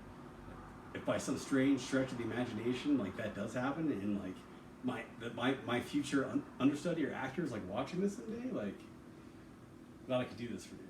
Anyway, but you know what? Don't do too many. You know, throw a little Ben Affleck in there a little bit, make it kind of, you know, a little bit cuter. Anyway, so yeah, I don't know. So anyway, save your money and let me talk about my favorite character in Coming to America, which I don't know why this is true because I'm nothing like this guy, but John Amos' character, who owns McDowell's, is my fucking favorite character in that. He is so, I mean, he's just so full of shit. It's great. And he totally just like turns on people depending upon what's going to work for him. You know what I mean? And it's so unabashed that it's great. I just think it's so funny, you know? Like Daryl, he's all into Daryl and not giving, you know, Arsenio Hall or Eddie Murphy the time of day because he thinks that they're fucking nobody. And this guy, this creep Daryl, whatever, is getting all this attention. As soon as he finds out that they're like royalty, like Daryl is like kicked to the curb. He's like, you know what I mean? It's funny. It's funny as hell. But it's weird because like a guy like that in real life, like I keep my distance because those I can have a beer with those guys and have a great time. But like you got to make sure that you don't depend on. There are people like that. I mean, I know you're like, yeah. No newsflash to anybody. We all know people that are like that. That is like one of the most realistic characters in the world. Honestly, is that guy? And John Amos' character in that movie. And those people really like. We all know they can. You know, you need to have your fun around them, and then like pull away, and not expect them to do things that they can't do or that they won't do. Like stick up for you, or like stand by you. You know, stand by you. They're not going to do that. That personality type does not do that. So if you want to have it and maximize like your good time around them or maximize your enjoyment of them, don't place those burdens on them. Do what they do well, which is basically like superficial conversation. And whatever talents that they particularly may be able to share with you that they might have for that particular person, you know?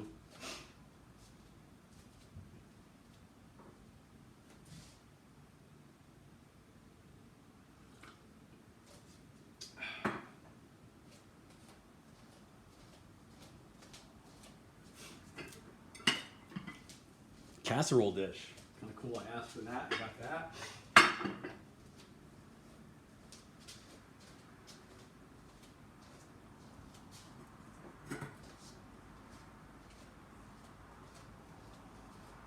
Rice cooker right there. That's nice. Man.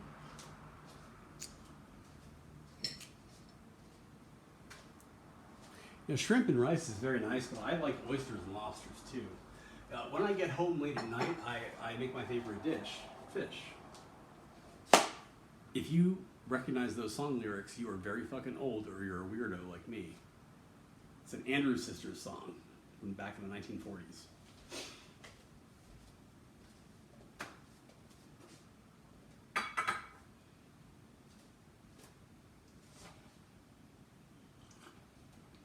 God damn, it's hot.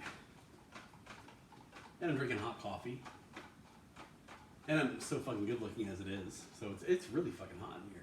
Help me, I'm flaming. I must be 109. You know what I'm saying? Burning love, baby. All right. All right.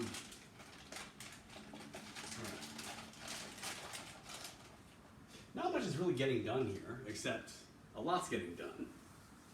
Except it's not as much housework as I really like to say. But it'll get done. It will. Probably most of it off camera, though. Honestly, I'm probably this is not like a very productive video on camera, so.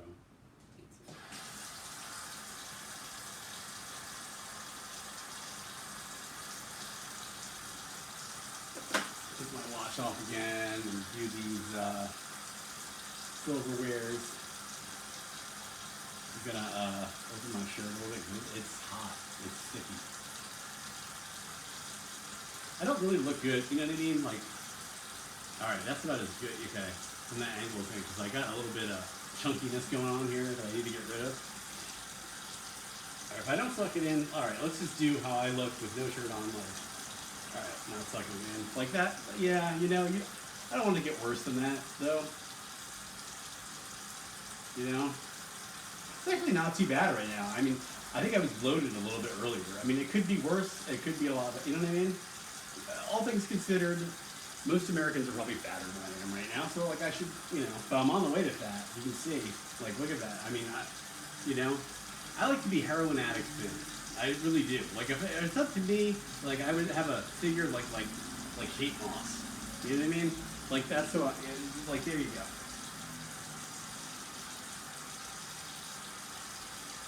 And honestly, I'm going to tell you something funny right now.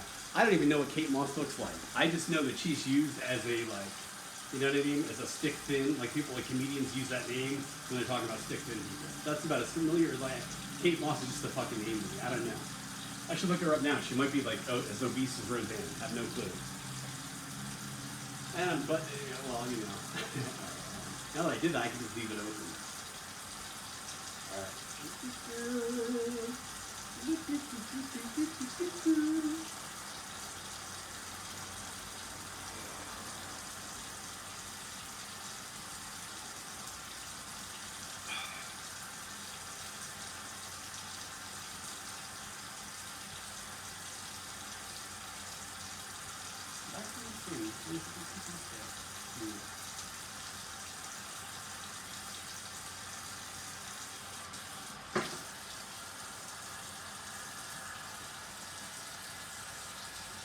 Uh-oh.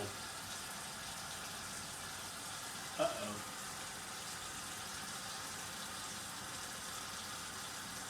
That's it.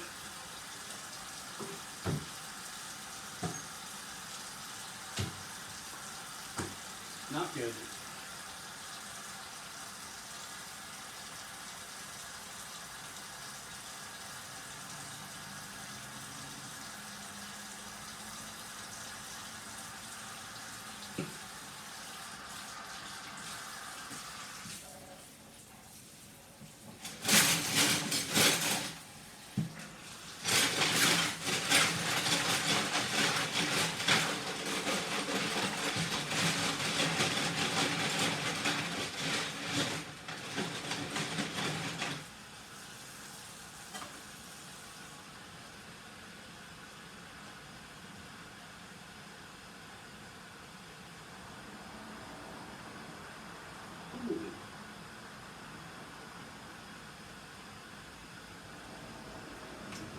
So I don't know. I've been thinking about talking to Eric Moses this whole time, and like, I haven't.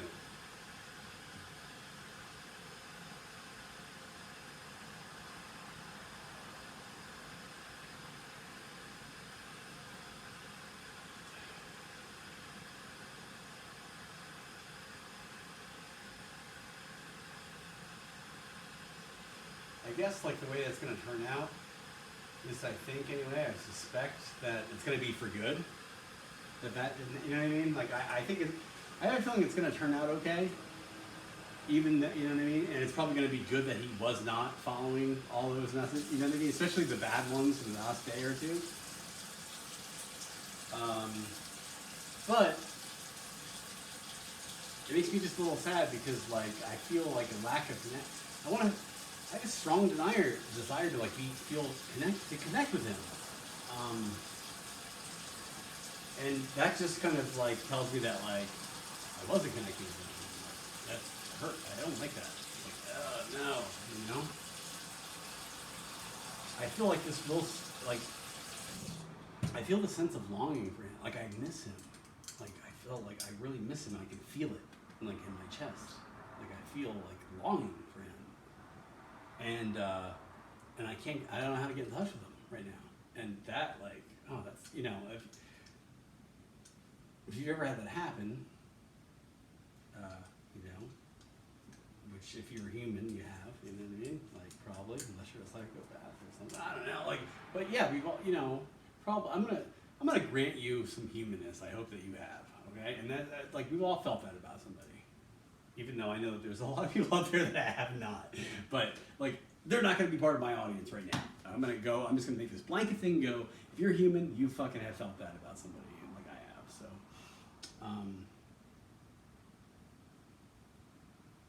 God, I miss him. I miss him a fucking lot right now.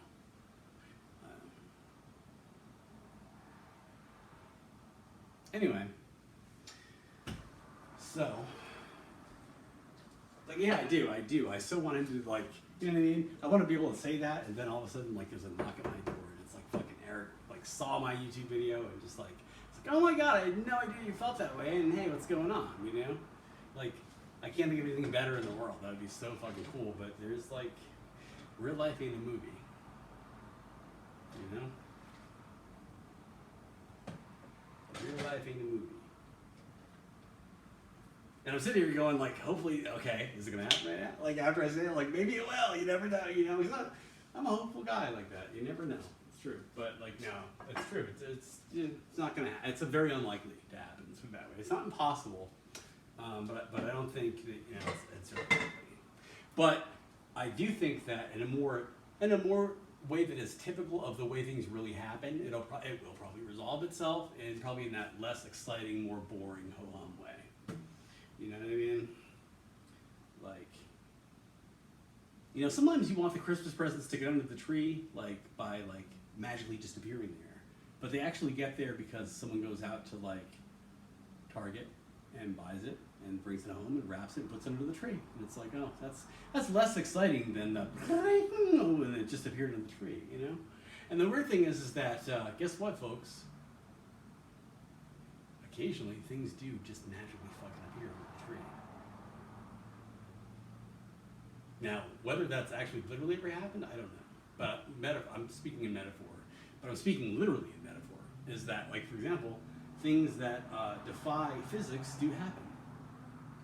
I know for a fact that they do. They just happen. Gotta make sure that they happen in a way that is not consistent, not, you know what I mean? Something that can be, in a way that where it won't cause a problem and it won't be a disruption, but in a way that it can, like, make a point to that one person or that group of people where it needs to happen. For example, religious visions. Our Blessed Mother at Fatima. The Angel Gabriel. These are all real things.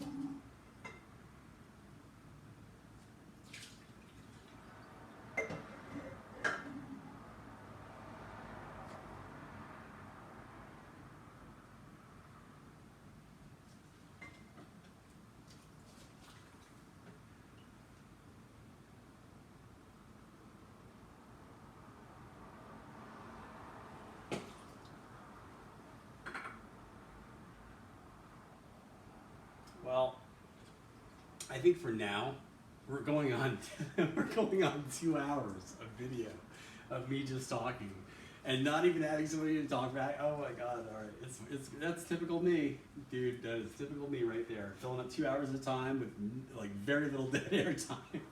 I'm gonna see if I can apply for jewelry television. You never know. I'm making a nice living doing that. All right. Anyway, thanks for watching. Have a good night. God bless. Godspeed. Stay safe. Don't get corona. If you play music, make sure you practice tomorrow and play and sing and dance. And I'll talk to you later. Bye.